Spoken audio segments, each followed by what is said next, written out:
Buenos días, hermanos, ¿cómo estamos? Quiero presentarnos porque muchos nos están escuchando y nosotros no los conocemos y queremos que sepan que somos el pastor John Jairo González, que yo soy su esposa Cielo, que somos los pastores de la Iglesia Internacional Adoración, que estamos ubicados en el barrio Puente Largo de Bogotá. El domingo anterior yo preguntaba si le resultaba difícil perdonar y que si no podía hacerlo con sus propias fuerzas, pero que si de corazón deseaba perdonar a quien había hecho daño, pues podrías lograrlo por medio de su Santo Espíritu. Hoy te pregunto, ¿conoces las consecuencias de no perdonar? La Biblia nos enseña en Hebreos 12, 14, 15. Seguid la paz con todos y su santidad, sin la cual nadie verá al Señor. Mirad bien, no sea que alguno deje de alcanzar la gracia de Dios, que brotando alguna raíz de amargura os estorbe y por ello muchos sean contaminados. En este capítulo el autor de la carta de los Hebreos trata de los problemas y luchas diarias de la vida cristiana y nos exhorta a fijar nuestros ojos principalmente en Cristo Jesús, el autor y consumador de la fe. El pasaje de hoy se refiere en primer lugar a lo que debe ser la meta del cristiano, vivir en paz. Dice que debemos buscar la paz con todos y la santidad, sin la cual nos advierte nadie verá al Señor. El versículo 15 comienza con una frase que es una alta recomendación y dice, mirad bien. Aquí hay una exhortación a que hagamos un examen profundo del contenido de nuestro corazón y nos alerta acerca de la posible existencia de raíces de amargura que afectan nuestra relación con Dios y con los demás. La amargura es un sentimiento corrosivo que nos roba la paz y el gozo y destruye nuestras relaciones. La persona amargada contamina, corrompe toda relación en el matrimonio, en el trabajo, entre las amistades. En última instancia, dice este pasaje, la amargura cierra las puertas a la gracia de Dios. En esta carta a los Efesios, el apóstol Pablo escribe, no contristéis al Espíritu Santo de Dios, con el cual fuiste sellados para el día de la redención. Quítense de vosotros toda amargura, enojo, ira, gritería, maledicencia y toda malicia. Antes sed benignos unos con otros, misericordiosos, perdonándonos unos a otros, como Dios también os perdonó a vosotros en Cristo Jesús. Esto lo aprendemos en Efesios. La amargura, el enojo, la ira, los sentimientos que entristecen al Espíritu Santo, la cual afecta nuestra relación con Dios y por lo tanto nuestro crecimiento espiritual. Es necesario que eliminemos todos sentimientos de nuestras vidas. De lo contrario, echarían raíces en nuestros corazones y se convertirían en algo peor, que es el rencor. Un simple enojo o una pequeña ofensa puede llegar a convertirse en odio. Y a veces, imperceptiblemente, si no perdonamos a la persona que nos ofendió, de ahí este sabio consejo. No se ponga el sol sobre vuestro enojo. Las consecuencias espirituales de la falta de perdón son sumamente serias. Si Satanás puede evitar que nos perdonemos unos a otros, si puede sembrar odio y el resentimiento, está separándonos unos de otros y consecuentemente nos separa de Dios, ya que no es posible estar bien con Dios y al mismo tiempo guardar rencor en nuestro corazón hacia los demás. Cuando no perdonamos, estamos dando oportunidad al enemigo de afectar nuestra vida espiritual. Se debilita nuestra relación con Dios, impide nuestra adoración e interrumpe el fluir del Espíritu Santo en nuestras vidas. Probablemente en alguna ocasión alguien te ha herido profundamente. Es posible que con el tiempo esas heridas hayan ido aparentemente sanando y quizás hayas llegado a aceptar la situación y seguir viviendo sin problemas. Pero si escudriñas tu corazón, si miras bien adentro de ti, ¿tienes la seguridad de que has perdonado a esa persona? ¿O acaso la ves o escuchas mencionar su nombre? Allí bien dentro sientes una especie de rencor o coraje. o resentimiento que te quite el gozo. ¿Acaso habrá allí una raíz de amargura? Bendito Padre Celestial, el perdón es un acto de la voluntad. Debemos querer perdonar. Este es el primer paso. Pero tenemos que reconocer que somos débiles y que quizás nosotros solos no podemos perdonar. Pero Dios está siempre dispuesto a ayudarnos cuando aclamamos a Él de corazón. Y debemos pues buscar en la íntima relación con el Señor por medio de la constante oración. Dios de amor y de misericordia, yo te pido que ayudes a todos aquellos que no han entendido la importancia de perdonar. Límpiale su corazón, Señor, y permite que salga de ahí esa raíz de amargura que afecta la relación contigo y con los demás. Hay personas siempre dicen, yo estoy bien con Cristo, pero se les nota la rabia, se les nota la soberbia cuando lo miran a uno, cuando lo ven, si no es conmigo, con el hermano, uno nota la diferencia de la persona que siente rencor, resentimiento. Hay que aprender a perdonar. Hay que dar ese paso, hay que dejar que la voluntad funcione para perdonar. Nosotros somos los cristianos hijos de Dios que damos el ejemplo, el amor de unos con otros. No podemos vivir con rencillas ni con rencores, ni podemos estar sintiendo ni teniendo una raíz de amargura. Eso no haría nuestro caminar con Cristo. Les doy gracias, los dejo en compañía de mi amado Pastor John Jairo. Que tengan una buena mañana. Amén. Ay, no me voy sin antes desearle un feliz cumpleaños a uno de mis nietos favoritos, Daniel Francisco. Iba a decir yo y no es Daniel Francisco, ese es Aragusto. Todos los confundo, es que son muchos. Gracias. Sí, amén. Muchas gracias. Buenos días. Vamos a instalar esto aquí. Muy buenos días a todos. Dios los bendiga. Que qué bueno estar otra vez reunidos. Aunque no nos veamos mutuamente, pero yo sé que están allí y yo sé que estamos disfrutando de la compañía del Señor y eso es primordial y eso es lo que nos fortalece, esa es nuestra fe y eso es nuestro soporte. Allí estamos cuadrados en esto, firmes en esto. Como decía Pablo, manténganse firmes. Cíñanse el cinturón de la verdad. Entonces, bueno, ha sido una semana para algunos bastante difícil, pruebas complicadas, y las pruebas nunca van a dejar de existir. La cuestión es cómo ustedes, cómo uno las enfrenta, cómo uno las pasa, cómo uno las vive, de dónde se agarra, qué es lo que tiene como fortaleza en su vida, o como asidero para agarrarse de ahí y sostenerse firme. Y por supuesto, pues estamos hablando de términos de la fe, y la fe no es algo simplemente que se guarda en un espacio por allá en mi alma, en mi mente, sino que la fe es activa, la fe es, aunque no veamos las cosas de donde provienen, sabemos que provienen porque el Señor nuestro existe y Él es verdadero y Él es real y Él provee y Él nos cuida y Él es el en donde nos podemos refugiar y Él es el que nos da las nuevas fuerzas. Y hoy quiero hablar sobre eso, sobre las pruebas y qué producen las pruebas. Las pruebas nos fortalecen a los que estamos en Cristo Jesús. Y hoy voy a usar versículos del Antiguo Testamento, algunos llaman de la ley, yo lo llamo del Antiguo Testamento. La Biblia es una sola y tiene dos testigos, el Viejo y el Nuevo Testamento.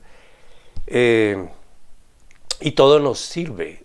Todo lo que está allí escrito es para nuestro crecimiento, para nuestro desarrollo como hombres y mujeres espirituales que somos, que hemos creído en Cristo Jesús y que estamos en este camino de la verdad, camino que nos lleva y tenemos la esperanza de ir a la vida eterna, de que ya la conseguimos, porque Cristo nos la dio a través de la fe en Él. Entonces, para iniciar esta charla de hoy o esta enseñanza de hoy, los invito por favor a que hagan varias cositas. Como decía mi esposa, pregúntese a usted mismo, ¿por qué hoy está aquí? ¿Por qué usted ha separado este tiempo? ¿Lo separa por costumbre? Eso es lo que hay que hacer el domingo a las 10 de la mañana. ¿O porque usted quiere parecer espiritual a los que están a su alrededor? ¿O porque su conciencia de pronto se siente aliviada de que está escuchando algo de la palabra de Dios. Si usted realmente cree en la palabra de Dios, cree en lo que Dios hizo y lo que pasó en la cruz a través de Jesucristo, y si entiende los beneficios que son todos para usted o para la humanidad, yo le invito a que ahorita mismo usted simplemente, si este tiempo lo tiene para escuchar la palabra de Dios, pues haga eso. Quite de sus manos, de su mente, toda cosa que quiera interrumpir el que usted escuche, el que usted esté compenetrado con esto. Es una hora nada más, creo. Déjelo a un lado, póngalo a un lado. Si hay alguien que lo está distrayendo, pídale que lo deje escuchar esto, invítelo a que escuche. Y concéntrese, porque escuchar y escudriñar la palabra de Dios, sobre todo hoy, va a aprender que es un beneficio y le trae un beneficio importante, muy importante. Entonces vamos a orar y en esta oración simplemente dígale: Señor, aquí estoy. Nunca me he ido, nunca me iré, porque sé que tú estás conmigo, Señor, y estoy en tu caminar, estoy en tu enseñanza. He creído en ti, Señor. He puesto mi fe y mi esperanza en ti, porque entiendo y conozco el amor que has derramado hacia mí en Cristo Jesús. Todo lo hiciste posible, Señor, tú mismo. Yo nada tuve que ver, Señor, pero tú me amaste y me enseñaste ese amor. Diste tu vida por mí en la cruz. Quiero entenderlo completamente. Quiero comprender lo que significa esto. Quiero saber, Señor, por qué tu voluntad es buena, agradable y perfecta. Ayúdame, Señor, a aislarme de lo que quiera oponerse a que yo siga en este propósito. En Cristo Jesús. Amén. Y amén. Bueno, muy bien. Entonces seguimos para adelante. Quiero saludar a todas estas personas que nos escuchan en diferentes partes de la ciudad, del país. Les agradezco y lo digo no para ufanarme de que somos famosos o que nos... sino porque es una realidad. Hay varias personas en diferentes partes del país y de fuera del país que nos están escuchando. Y a todos ustedes quiero decirles que de alguna manera el Señor les está haciendo llegar este saludo fraternal de cariño, de agradecimiento por apoyarnos, por seguir adelante, por pertenecer a este cuerpo y por colaborar para que esto siga adelante. Entonces voy a empezar con un versículo que es raro para muchos, pero que está en la Biblia y es la manifestación de un hombre que estuvo pasando o pasó por muchas pruebas y casi que todas al mismo tiempo. Y era un hombre que aparentemente era correcto, que era bueno, que era apartado de todo mal, que simplemente estaba dispuesto para vivir una vida impecable, pero vinieron las pruebas. Y este hombre expresó algo que tal vez muchos en medio de las pruebas, cuando se vienen todas, porque pruebas hay todos los días, pero hay veces que todas como que se vienen encima al mismo tiempo, y a este hombre le pasó esto, y él exclamó esto, él dijo lo que voy a leer. Está en el libro de Job, en el capítulo 3, en el versículo 3, y dice así: dijo Job, que perezca el día en que fui concebido y la noche en que se anunció ha nacido un niño. Pareciera que él no hubiera querido nacer. Fueron tantas las dificultades al mismo tiempo, se le vino todo esto encima, murieron sus hijos, se le cayeron todas las propiedades, sus ganados, sus siervos, en fin, todo se le vino abajo. Y como si fuera poco, hasta su salud se afectó. Y vienen sus amigos y sus amigos comienzan a hablar con él, y algunos de ellos en esta charla, que si usted quiere lo invito a que lea el libro, es muy interesante y hay mucha riqueza. Y Job simplemente dice: no debía haber nacido. Es como el resumen de este versículo. No debía haber nacido. Tanto me está abrumando esto que ¿para qué existo? Y seguramente usted ha vivido esto o está viviendo algo similar, y yo espero que usted entienda que esto, aunque no es diseño de Dios, Dios lo permite con muchos propósitos para su vida, para nuestra vida, especialmente para que su fe se fortalezca, se ponga más sólida. Ahora, ustedes se dan cuenta ya pues que yo inicié de una manera diferente usando una escritura sobre la expresión de Job cuando todas las adversidades que podía él temer le vinieron. ¿Alguna vez usted ha sentido que todas las pruebas se le han presentado al mismo tiempo? ¿Ha llegado a exclamar algo similar a lo que Job exclamó porque se ha sentido confundido, desesperado, sin encontrar solución alguna a sus muchos problemas? No, yo quiero decirle que yo sí, yo he tenido dificultades y pues en algún tiempo de mi vida simplemente preguntaba, ¿yo para qué nací? Y bendito sea mi Dios, como dice la Escritura, gracias a Jesucristo, hoy puedo estar gozoso y anunciar que la vida tiene mucho sentido y que la vida es bella. Pero es mejor lo que nos espera. Y yo me he dado cuenta que muchos de los que hoy me están escuchando están pasando por pruebas difíciles. Se esfuerzan por no desmayar y seguir perseverando en la fe en Cristo. Y algunas personas que están empezando, que llevan poco tiempo, como que quisieran agarrarse de algo y dicen, pero si yo estoy ahora entendiendo y estudiando y aprendiendo del Señor, de la voluntad de Dios, ¿y por qué me pasan todas estas cosas? Y quiero decirles que no son los únicos. A todos nos pasan pruebas, incluyendo a los que no creen. Y por mi propia experiencia de vida, entendiendo que cuando estamos pasando por pruebas difíciles, podemos llegar a pensar que Dios nos está castigando o que hemos hecho algo que ha permitido que Dios ya no responda a mi necesidad. Como que de pronto digo, uy, yo no hice esto y entonces ahora mire lo que me pasó. Y no es tal. Las pruebas tienen muchos objetivos, como les dije, pero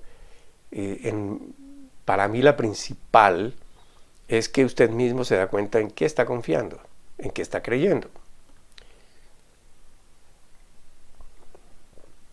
Y por eso he preparado esta enseñanza, con el propósito de que si algunos de ustedes están viviendo situaciones que están retando su fe, puedan encontrar en estas palabras, inspiradas por la revelación de la palabra de Dios, la suficiente solidez, la suficiente verdad para su manera de pensar, que le ayude a crecer en la fe de Cristo hasta el punto de que aun cuando pase por valle de sombra de muerte, usted no tema mal alguno, porque sabe que nuestro Padre Celestial está con usted.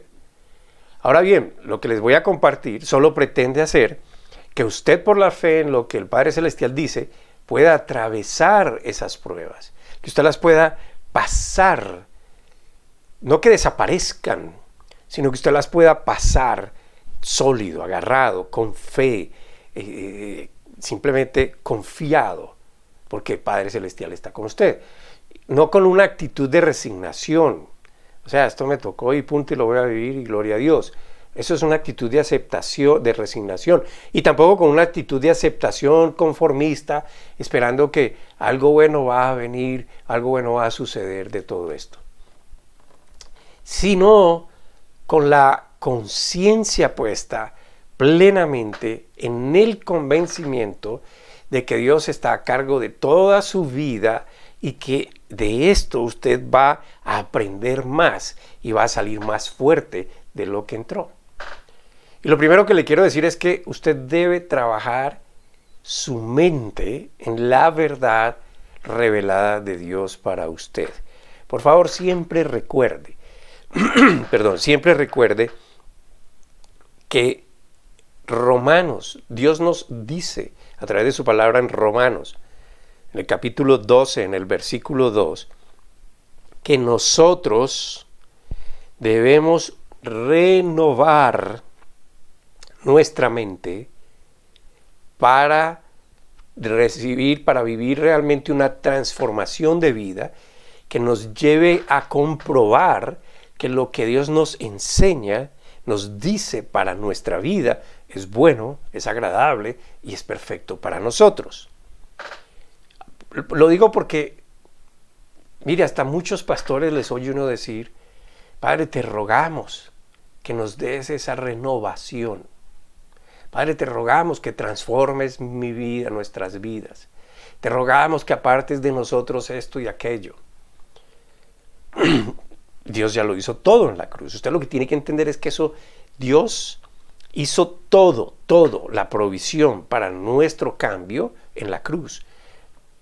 Usted ha recibido de Dios, si usted es creyente, usted ya recibió de Dios todo lo necesario para que usted pueda realmente deshacerse de lo que no es bueno para usted. Usted ya recibió una nueva creación, el Espíritu Santo es su nueva naturaleza, está dentro de usted, si usted es el templo de Dios porque ha creído.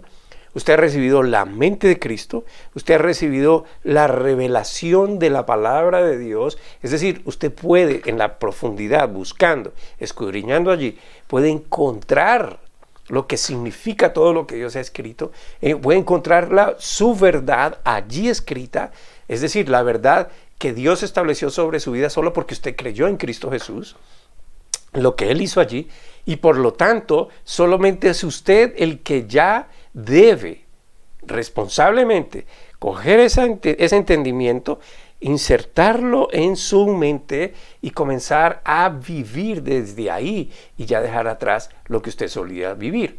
Entonces, eso es una responsabilidad suya, eso no es responsabilidad de Dios. Dios dice que los que hemos creído en su obra ejecutada en la persona de Jesús, en el poder ejecutado a través del Espíritu Santo para hacer que Jesús resucitara entre los muertos y así se convirtiera en el Mesías Salvador, y todo eso por amor a nosotros, entonces eso hace que tengamos una nueva naturaleza que es real, o sea, que es realeza, porque Él nos hizo nacer para ser reyes y sacerdotes de Él. O sea que su naturaleza es real en Cristo Jesús, no la realeza del mundo. De esto creo que yo he hablado anteriormente en otras ocasiones. Pero también usted recibió la naturaleza de ser sacerdote, con el derecho otorgado para él, para recibir herencia de Dios, aún acá en la tierra. Y si Dios me lo permite, lo voy a explicar hoy para que usted lo entienda, usted lo crea, usted lo abrace, usted lo coja para usted, se apropie de esto y comience a verse usted mismo desde allí. Ahora, por supuesto que esto implica muchas más cosas que las que hoy puedo mencionar. Si usted es diligente y si usted se esfuerza, entonces usted va a indagar, usted se va a meter en las profundidades de la palabra de Dios, en la revelación que le va a dar el Espíritu Santo, y se va a nutrir como nunca antes se ha nutrido. Y yo solo digo esto como un aperitivo para que usted se interese más en saber y conocer lo que significa su nueva vida, que ha sido en su totalidad propiciada por quien lo amó a usted tanto que dio su vida para que usted pudiera tener esa nueva realidad.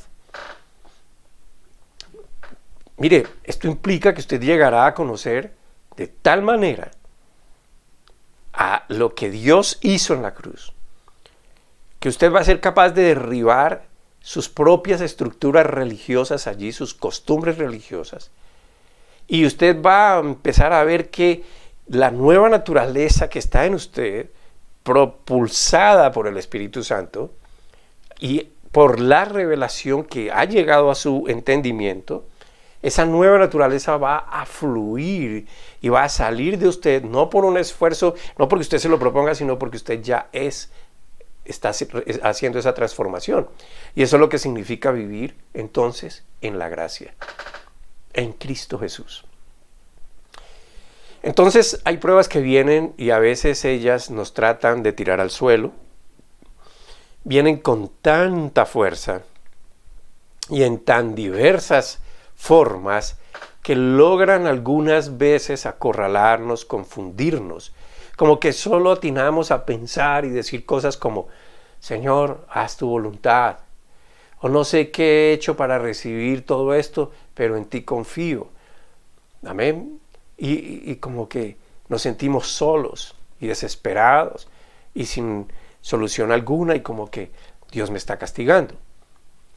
Y sentirse así no es condenable. Solo hay que ponerse en los zapatos de otro para tratar de entender lo que alguien está viviendo cuando yo no lo estoy viviendo. Entonces simplemente es tratar de comprender la situación que otro está viviendo, que a cualquiera nos puede pasar. Y no es condenable si uno se siente así. Pero lo que sí es cierto es que después de cada adversidad, después de cada batalla que libra nuestra fe, hay algo que vendrá para calmar esos pensamientos adversos. Es decir, si usted se concentra en lo que es, entonces esos pensamientos adversos van a salir de inmediato. Y por favor, y fuera de eso, esto va a traer también algo a favor suyo. Y no quiero con esto, con lo que le voy a decir, que usted entonces se enfoque en materialismo, en prosperidad económica. ¿Amén? Solo voy a citar ejemplos, escrituras del Viejo Testamento y del Nuevo Testamento, que ilustrarán el resultado de pasar victoriosos de la mano de Dios por las difíciles pruebas, porque las pruebas son complicadas cuando uno no está profundizando en la palabra, en lo que cree. Y tenga en cuenta que cada persona que voy a mencionar hoy estaba caminando en la fe en Dios. Y me refiero a los personajes de la Biblia. Aun cuando algunos son del Viejo Testamento, estos a mención se diferenciaban de otros en que sus vidas estaban enfocadas en la relación vivencial con Dios, en la conciencia plena de que Dios estaba con ellos y ellos en su presencia. Muy bien. Dios para ellos era real, aunque no lo veían, aunque no lo tocaban, aunque sus sentidos no podían percibirlo. Para ellos en su mente ahí estaba Dios. Estaba permanentemente en sus conciencias y era a quien ellos consultaban. Cuando, por ejemplo, cuando David, que dice la palabra que era un hombre conforme al corazón de Dios, cuando David libró las batallas, siempre procuró ir en el entendimiento de la presencia de Dios y su compañía. Y siempre que fue así, hubo un botín, una recompensa que serían usados para su casa, para la casa de Dios, para edificar la casa de Dios. Vamos por favor a Primero de Crónicas, primer libro de Crónicas, capítulo 26, versículo 27. Primero de Crónicas 26, 27. Y dice así: de lo que habían consagrado de las guerras y de los botines para reparar la casa de Jehová. Ahora muy bien, voy a hablar citando Viejo Testamento, tratando de ponerlo en términos de hoy. ¿Cuál es el paralelo? ¿Cuál es el significado para nosotros hoy? Entonces, ¿qué prueba, qué batalla está enfrentando usted hoy?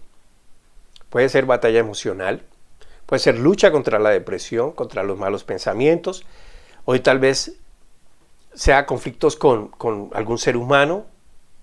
Usted de pronto tiene unas controversias con alguien, con un ser amado. Tal vez usted está cogiendo adicción a algunos medicamentos, o quizás es un conflicto con otro tipo de adicción, pero usted tiene una batalla. Y las batallas son todos conflictos, batallas que usted está librando y desesperadamente quiere arraigarlos de su vida porque no le permiten estar completamente gozoso. No hay plenitud en usted. Cuando usted especialmente es un obrero del Señor, me refiero a los pastores o predicadores de la palabra, debe entender que usted es un gran objetivo militar y siempre va a estar, o mejor dicho, usted está en los planes de Satanás para ser destruido, para hacer que su labor no avance, para hacer que su labor no se vea meritoria, no se vea productiva, para hacer que usted desista y no siga adelante, para que usted se desanime o se canse pensando que la solución es sencillamente dejar de hacer lo que usted sabe que debe hacer. Y recordando a Job, usted puede leerlo en el capítulo 3 si no estoy mal, o en el capítulo 2, cuando Job le vienen todas estas adversidades y todas estas cosas, y se le acaba todo su estructura, todo lo que él había hecho, perdió su casa, perdió sus hijos, perdió sus propiedades, perdió sus siervos, en fin. Y fuera de eso le viene la enfermedad en su cuerpo, como si fuera poco, pues. Y para colmo de males, la persona que debió haberlo apoyado y estar con él y animarlo, que era su esposa, le dice: maldice a tu Dios y muérete. Es decir, como que no hay solución. Y Satanás es quien propicia esas cosas para que usted no siga adelante. Y esas voces que vienen como la voz, recuerden también aquella voz de Pedro, cuando Jesús les está diciendo que va a morir, y Pedro queriendo tener esa empatía con Jesús, que es una empatía sencillamente humana, eso no viene de Dios, y le dice Pedro que él no va a morir, que él no debe morir, que él está dispuesto a defenderlo y a dar su vida por Jesús. Y Jesús simplemente le dice: apártate de mí, Satanás. Porque Jesús debía pasar por el proceso de la muerte en la cruz por beneficio para nosotros, por amor a nosotros. Porque él recibió toda esa maldición en sí mismo. En fin. Y estas no son voces de Dios, son voces que lo invitan a concentrarse a usted en usted. A que usted se compadezca, a que usted se estime, a que usted se mire y se mire en su miseria y se mire en su miedo y se mire en su debilidad y no en lo que usted ha sido invitado a hacer. Todo porque usted está sirviendo al Señor, porque usted es hijo del Señor. Ahora usted puede evitar de una esos ataques sencillamente dejando de hacer lo que debe hacer. Y no quiere decir, por supuesto, que el diablo entonces lo va a dejar en paz, sino que todo lo contrario, porque el objetivo del diablo siempre es el mismo, con cualquiera, y es matar, robar y destruir. Él seguirá entonces hasta tentándolo y provocándolo hasta sacarlo totalmente del camino correcto, de conducirlo a pensar que no hay ninguna gracia y que Cristo es sencillamente una historia, y entonces usted podría llegar a apostatar de la fe, es decir, a contrariar, a negar la fe, la gracia. Y eso tampoco significa que los que no están directamente involucrados en la obra ministerial, entonces nada les sucederá. O sea, el objetivo es todo el mundo, pero hay unas personas que están más cerca de Dios, no quiero decir esto posicionalmente, sino afectivamente, es decir, todos somos hijos de Dios, por lo tanto nadie nos va a mover de allí, pero hay algunos que están más cerca de Dios que otros, y ya lo vamos a ver. Entonces el ataque de Satanás es inminente contra todo aquel que por la fe en Jesucristo ha sido llamado a la familia de Dios. Usted puede decir: entonces, ¿yo para qué sigo en esto? Pues si usted no quiere seguir en esto y usted quiere volver atrás, sencillamente entonces usted está en las manos de Satanás. Punto. Y logró su objetivo. Pero volvamos a David y el versículo que cité anteriormente. Este hombre tenía una característica que nadie más en aquella época. Y como les dije, consistía en tener un corazón dispuesto, alineado con la voluntad de Dios. Era un corazón conforme al de Dios. Y estoy hablando del corazón, no de sus actos. Estoy hablando de su disposición para Dios, no de sus actos. Porque David se equivocó varias veces. Pero David sí procuró siempre consultar todas las cosas que debía o no debía hacer, solo aquellas veces que cuando cometió los errores, unos cuantos errores delante de Dios, que obviamente sufrió las malas consecuencias de ellos. Pero David, cuando iba a la batalla, Dios le instruía sobre que debía tomar el botín de guerra. Y David así hacía. Pero entendía que eso era para reparar, para edificar la casa de Dios, la casa de Jehová. Ahora, en este tiempo, ¿qué es todo esto? En nuestro tiempo eso significa lo mismo, el lugar de habitación de Dios, los cuales somos cada uno de los que hemos creído y puesto nuestra esperanza en Dios. Pero no solo somos nosotros, porque Jesús murió por toda la humanidad. Es decir, Dios quiere que toda la humanidad sea lugar de habitación para Él. Amén. Y todo el botín, parte del botín que se recupera o se obtiene después de la batalla es para edificar esas casas de Dios, esos templos de Dios, esas moradas del Espíritu Santo. Y también en nuestro tiempo, ir a la batalla no significa combatir con nuestro prójimo. Eso se hacía antes, bueno, todavía se hace por el egoísmo, por la indiferencia, por la ambición de las naciones, de los hombres. Entonces, pero nosotros no estamos llamados a eso. Y no estamos llamados a pelear con nadie para recoger nada. Entonces, cuando nosotros asistimos a las congregaciones, y ahora pues de manera virtual, y de hecho mucha gente lo está aprovechando, pero otra infortunadamente no. La gente se prepara, la gente aprende, la gente estudia, pero todavía no sabe lo que significa entrar en la batalla. Lo sabe, ¿quién lo sabe? El que va al terreno a llevar el evangelio de la reconciliación, el evangelio de la paz, el evangelio de la salvación, es lo mismo, pero con diferentes etapas. O sea, todos estos evangelios es uno solo, pero tiene una intención diferente. Entonces, el que sabe y el que ha profundizado y ha entendido lo que es la palabra de Dios, es el que va al terreno y el que profundiza en ella y el que entra en esa batalla, y es el que obtiene la revelación.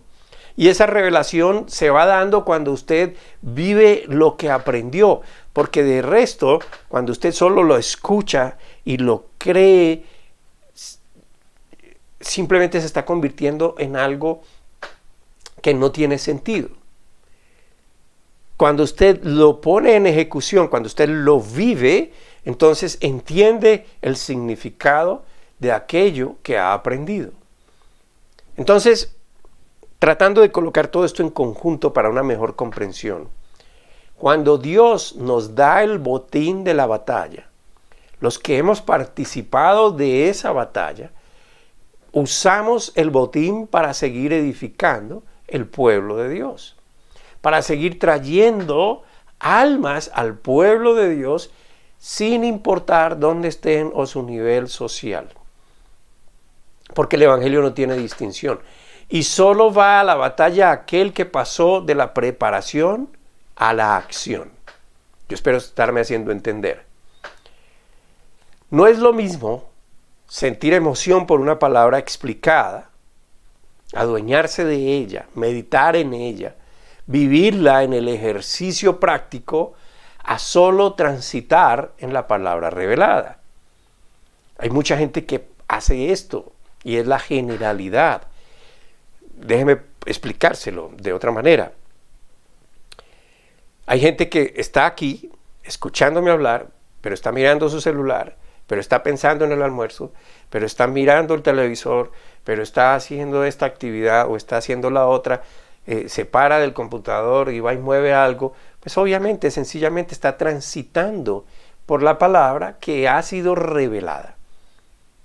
Y eso no es igual al que sabe lo que se está entendiendo lo que se está hablando, la palabra revelada, se está adueñando de ella, está comenzando a meditar en ella y quiere vivirla, ponerla en el ejercicio práctico de su vida todos los días y le está viendo el provecho.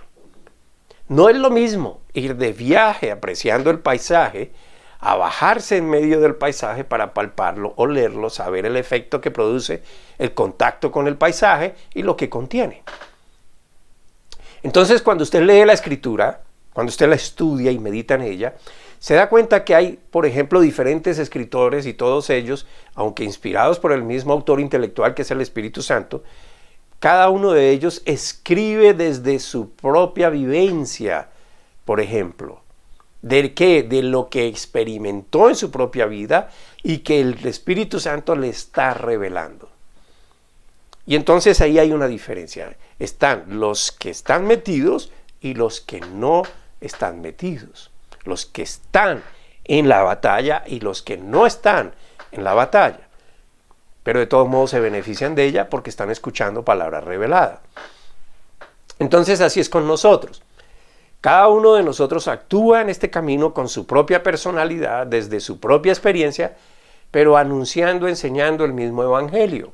Hay gente que sencillamente lo entendió, lo comprendió, lo abrazó y de una comenzó a decirle a otras personas, hay esperanza, oran por ellas, no tienen temor de hacerlo.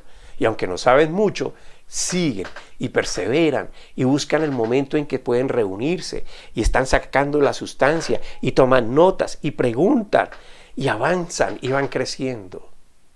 Entonces, estas pruebas o batallas, cualquiera sea su naturaleza, cada una de ellas trae un botín que será para el mismo objetivo.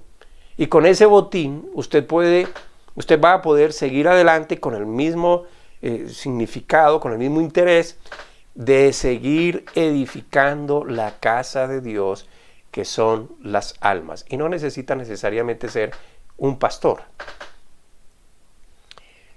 Creo que he tratado de descubrir, de dibujar bien lo que estoy hablando. Entonces, en las pruebas lo que hacemos es perseverar, es agarrarnos de la palabra revelada, es meterla en nosotros. En las pruebas o batallas vamos a recibir ataques. Algunos se desaniman, otros perseveran. En esas pruebas, algunos sienten cansancio, sienten desánimo, parece que no hay avance, pero profundizan en la palabra de Dios, la penetran en su mente, actúan con esa perseverancia, con esa decisión y siguen adelante y obtienen el botín. Y no importa la naturaleza de la pelea, puede ser en su matrimonio, puede ser una guerra de diferentes matices, como lo dije. Entonces no hay que temer a las pruebas, no hay que dejar que el desánimo que ellas producen avance, sino más bien concentrarse en lo que vendrá adelante para seguir en la misión. Pero también hay que tener en cuenta que cada batalla se da para pulir el carácter del creyente, para que él mismo se dé cuenta en qué, en dónde y qué clase de fe es que está sosteniendo su vida. Y escuche, no es deseo de Dios desampararnos, dejarnos a la deriva y que nos defendamos como podamos.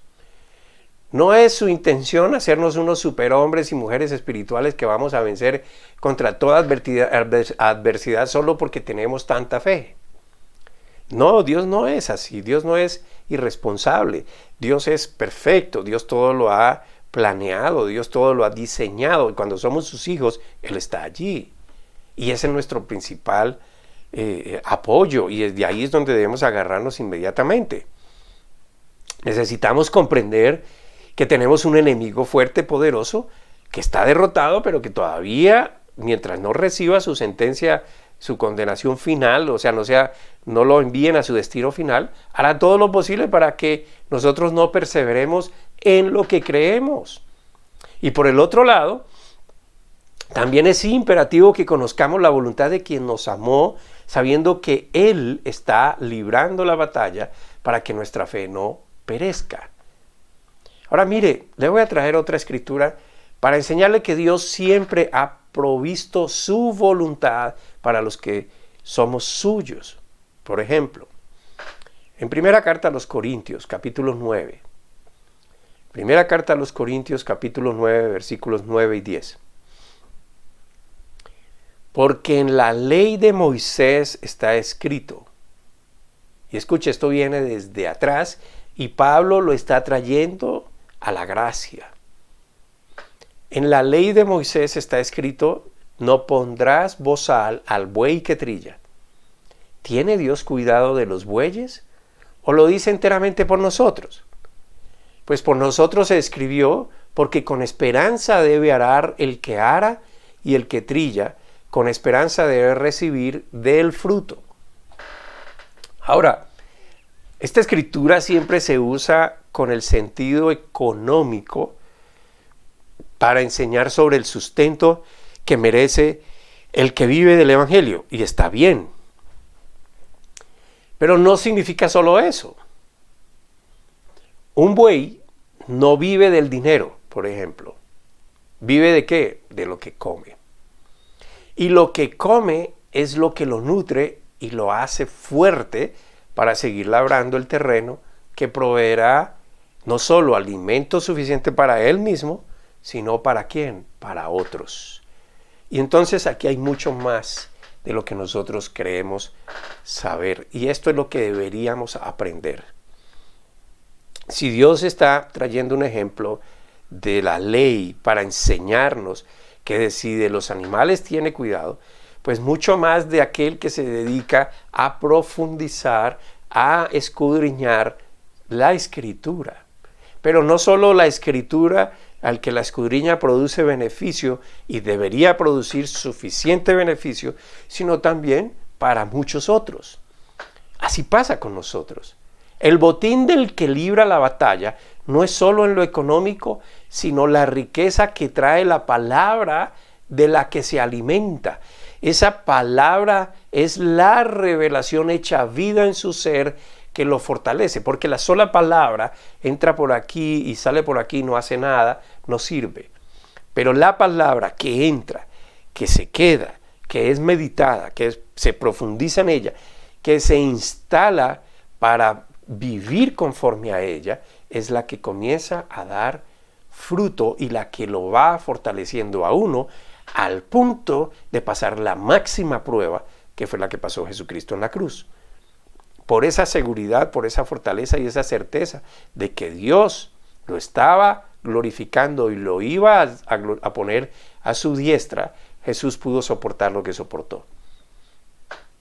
Así que esa palabra entonces es la revelación hecha vida en su ser que lo fortalece y le permite seguir preparando el camino para que la palabra de Dios siga propagándose, no solo lo alimente a usted, sino que también se propague para alimentar a otros.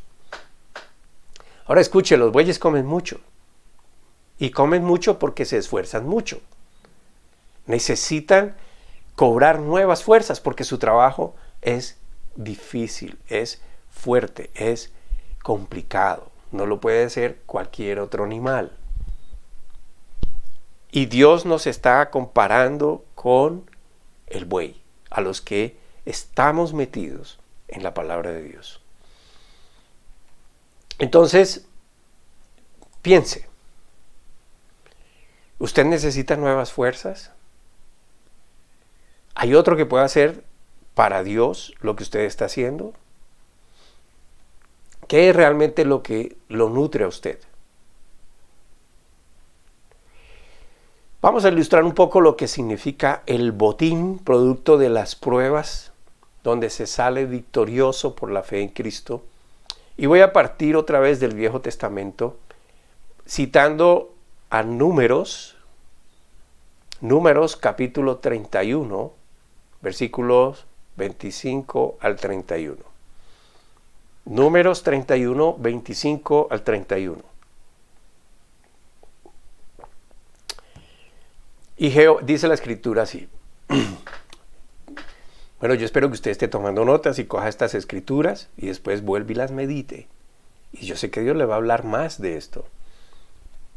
Y aquí hay muchas cosas muy interesantes, pero pues no voy a alargarme mucho en este entendimiento, en lo que hay aquí para todos. Dice, y Jehová habló a Moisés diciendo, toma la cuenta del botín que se ha hecho, así de las personas como de las bestias, tú y el sacerdote Eleazar y los jefes de los padres de la congregación.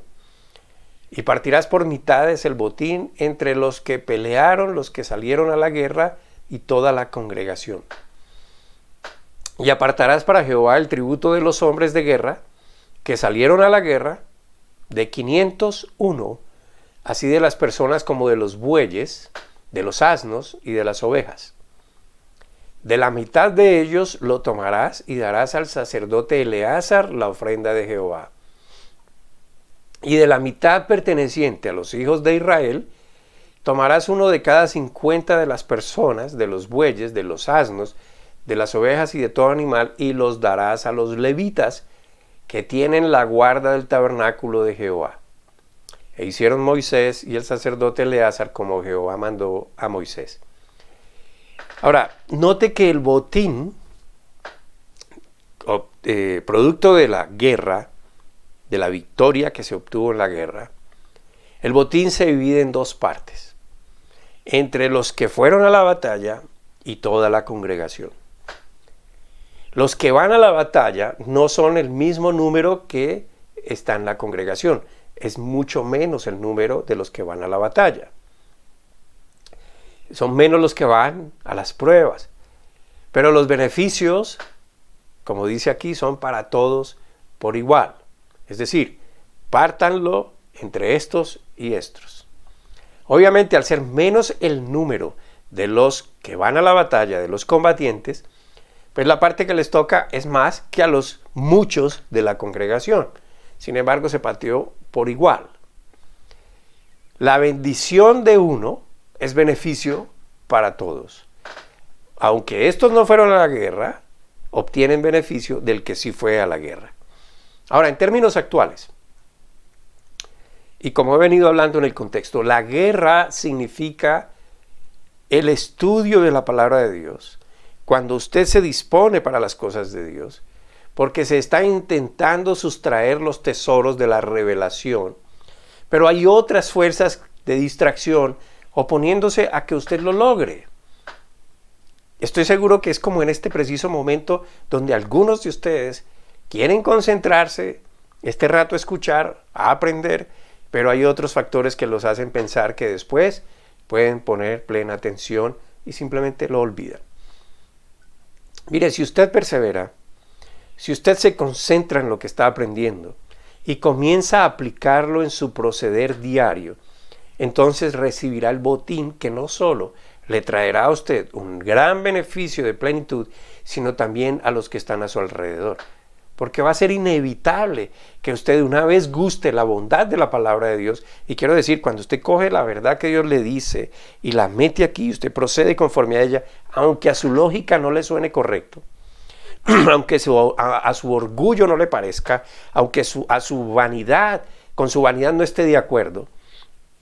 Si usted procede, y eso es degustar la palabra de Dios, se va a quedar con ello guardado, y el botín entonces debe ser dividido con los demás que aún, aquellos inclusive que no han comprendido el rigor de sostenerse en la verdad. Déjeme tratar de ponerle un ejemplo sobre esto. Un hermano que quiero mucho, pues siempre habla sobre la ira, por ejemplo. Y él dice, cuando la palabra de Dios me enseñó a mí que la ira que yo expresaba siempre, debía dejarla, porque yo ya tenía otra naturaleza, y comencé a hacer el ejercicio de decirme a mí mismo, yo ya no actúo bajo la ira, porque yo soy ahora amor. Dios me ha hecho fruto de su Espíritu Santo, y ese fruto es amor, y la naturaleza de Dios es amor, y yo ahora soy amor. Entonces yo no voy a actuar bajo la ira. Y él comenzó a hacer este ejercicio, y él oraba y ora este ejercicio de esta manera, y su mente comenzó a adoptar que él ya no era iracundo, que no tenía por qué actuar de esta manera. Y entonces no solo el beneficio vino para él, sino que vino para su familia, y vino para los que trabajan con él, y vino para los que están a su alrededor constantemente. Y ese es el botín. Y entonces fíjense que no solo él se benefició, sino todos los demás. Y aún aquellos que lo conocieron antes, que no han creído en el Evangelio, pero se dan cuenta de que el Evangelio, que la palabra revelada, le está produciendo algo bueno a él. Pero también hay algo que nosotros debemos conocer referente a esto de repartir el botín por partes iguales. Volvamos por favor allá al versículo 28. Estoy hablando de la escritura que les dije en Números capítulo 31. Números 31, pero ahora vamos al versículo 28. Entonces dice, y apartarás para Jehová el tributo de los hombres de guerra que salieron a la guerra. ¿Qué nos está enseñando el Señor aquí? Simplemente que hay que apartar algo para el Señor, porque es por Él que se obtuvo el botín. Hay que apartar para el Señor de lo que sea que usted obtenga, pero no cualquier cosa. Escuche, si usted revisa esta escritura, y no pretendo llevarlo a que viva por la ley, solo le estoy ilustrando en el principio sobre cómo dar a Dios, allí dice que debían dar 1 de cada 500 de lo que tuvieran. Es decir, si usted tiene, si esa persona tenía 500 vacas, había que dar una. Si tenía 500 personas a su servicio, tenía que dar una. Si tenía 500 bueyes suyos, había que dar uno. Así lo mismo con los asnos y las ovejas. ¿Y qué hacían con esto? Fíjese cómo era darle a Dios. Se lo daban al sacerdote, que en este caso era el sacerdote Eleazar, quien representaba ¿qué? Recuerden que en aquel tiempo, en el templo había un sumo sacerdote. Y la gente podía tener cercanía con Dios a través del sumo sacerdote. ¿Qué hacía Eleazar? Eleazar era el sacerdote que le ayudaba al sumo sacerdote en las otras tareas. Ahora nosotros tenemos un sumo sacerdote. En términos de hoy, nuestro sumo sacerdote es Jesucristo. Amén. Por lo tanto, usted no le va a poder llevar de todo lo que tiene uno, cada 501, sino que usted le va a dar al sacerdote. ¿Quién es el sacerdote? Pregúnteselo a Dios. ¿Cuál es su sacerdote? Y el sacerdote entonces es todo aquel que está sirviendo a Dios, haciendo conocer su palabra a los que están en tinieblas, cautivos en el pecado. Entonces usted también puede ser un sacerdote. Ahora, de la mitad, vamos al versículo 30, de esa mitad perteneciente a los hijos de Israel, es decir, de la otra mitad de todo el botín, ellos debían tomar 1 de cada 50, ya no de cada 500, sino de cada 50 de las personas que tuvieran, de los bueyes que tuvieran, de los asnos que tuvieran, de las ovejas y de todo animal, para darlo a los que ayudaban al sacerdote, que eran los levitas. Ellos no se ocupaban estrictamente de los oficios sacerdotales, sino que se encargaban del mantenimiento de todo lo que era el templo y todos los utensilios y cosas que habían en el templo. Entonces, si usted es más o menos un buen matemático, podrá establecer que los que obtuvieron más fueron los que fueron a la batalla. Porque ellos tenían que dar uno cada 500, pero los otros 1 cada 50. Y como eran menos, obtuvieron más y se repartieron entre ellos más que en la congregación, que eran muchos más, y repartieron el botín, la mitad del botín entre ellos. Entonces, si usted me ha estado siguiendo hasta aquí, se está dando cuenta que el profundizar más en la palabra de Dios, poniéndolo en términos de hoy esta escritura, profundizar más en la palabra de Dios, soportando las distracciones para seguir creciendo en ella, que usando este nuevo conocimiento para aplicarlo a su diario vivir, porque está afectando su pensamiento y como consecuencia está resultando una vida diferente, usted está siendo transformado. Entonces ve con claridad que su vida está acercándose más a Cristo, que su fe está fortaleciéndose al punto de que su solidez permanece y por lo tanto está recibiendo mucho más que todos los demás, como le pasó al sacerdote que estaba más cerca del sumo sacerdote. Por el otro lado, aquellos que no han ido a la guerra, a la batalla, que no están en esas profundidades, pero que también participan de la revelación de la palabra, es decir, la están escuchando, que están recibiendo parte del botín, no están recibiendo lo mismo y por eso pueden no apreciar lo que hace el que sí está inmerso en busca del botín, de la revelación de la cual los otros están disfrutando. Yo espero que esté siendo claro con esto. Ahora, yo quiero que usted entienda algo. La batalla no es cualquier tropezón que usted puede vivir en el día a día. eso no es una batalla, eso simplemente son circunstancias. No es la respuesta que usted busca de rodillas para no proceder conforme a su carne ante la provocación por una tentación. Si usted está haciendo esto y por ejemplo usted va manejando su carro y alguien se le atravesó y entonces usted fue y se arrodilló, Señor, perdóname porque perdí la paciencia y no sé qué, encárgase de aquel, pues eso no es ninguna batalla, simplemente es que usted no está procediendo conforme a su naturaleza porque no ha entendido, porque usted no está cogiendo la revelación de la palabra y está viviendo conforme a ella. La batalla real es la que usted en perseverancia, con decisión, con compromiso, libra con usted mismo para obtener más revelación y hacer que esa revelación produzca en usted un proceder natural conforme a la naturaleza de Dios. Es decir, si usted realmente está en este camino, usted se esmera por aprender a ser la persona que Dios dice que usted es y no lo que usted solía ser. Por lo tanto, cuando usted instaura la palabra de Dios en su mente, entonces usted ya procede de una manera natural conforme a Dios. Y no tiene por qué volverse a arrodillar allá y empezar a suplicar, Señor, quítame esta ira. No, es que ya la ira no es mía. Amén. Sabiendo que Dios es quien pelea contra las provocaciones de Satanás contra su vida. Es decir, tranquilo que Satanás no lo va a arrebatar de la mano de Dios a menos que usted eso quiera.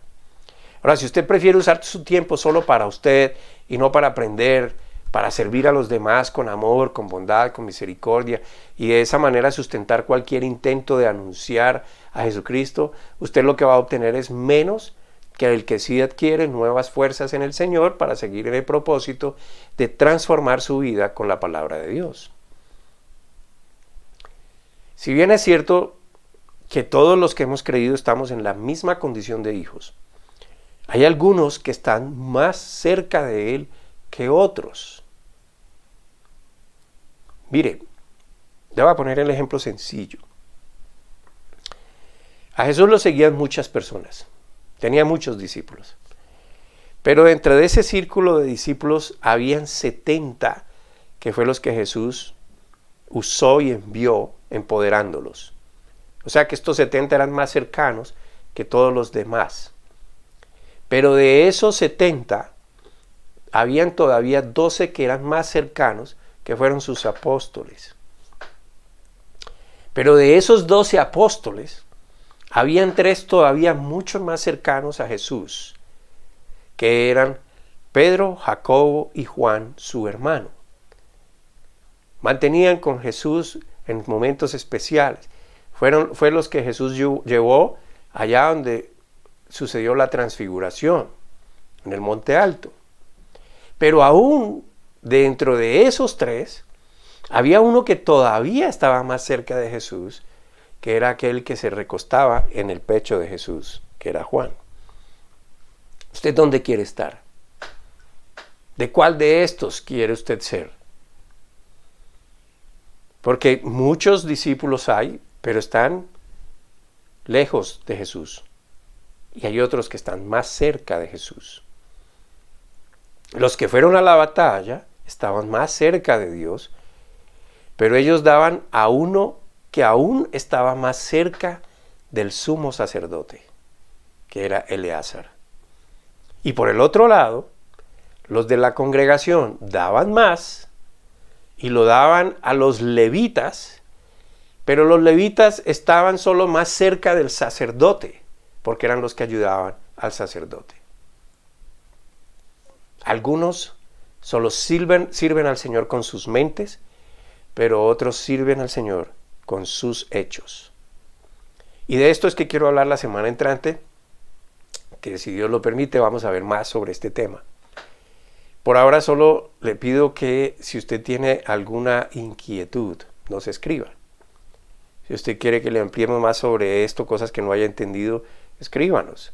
Si usted quiere que lo guiemos al conocimiento del Padre y del Hijo Jesucristo, escríbanos. La semana entrante, con el favor de Dios, los espero a las 10 de la mañana. Voy a seguir más o menos con este tema, tratando de ampliarlo más. Pero téngalo por seguro que en sus pruebas usted no está solo. que en sus pruebas, en lugar de entrar en la desesperación, usted va a aferrarse mucho más, va a ahondar y profundizar en la revelación de la palabra, porque usted debe seguir en la renovación de su mente. Mientras tanto, vamos a darle gracias a Dios, y yo especialmente le doy gracias al Señor por todas las cosas que estamos viviendo, porque ellas nos están acercando más a ti, Señor, y nos está llevando a profundizar y a aferrarnos más de ti, y esto es, Señor, estar más cerca. Yo oro por los que nos escuchan, para que sigan y perseveren, para que sigan adelante, para que no permitan que nada los distraiga, para que las excusas las eliminen y se concentren en lo que es puro, en lo que es verdadero, en lo que es digno de honra, de gloria, de alabanza, de exaltación. Padre, gracias, Señor, en el nombre de Cristo estamos en tus manos, seguimos en tus manos.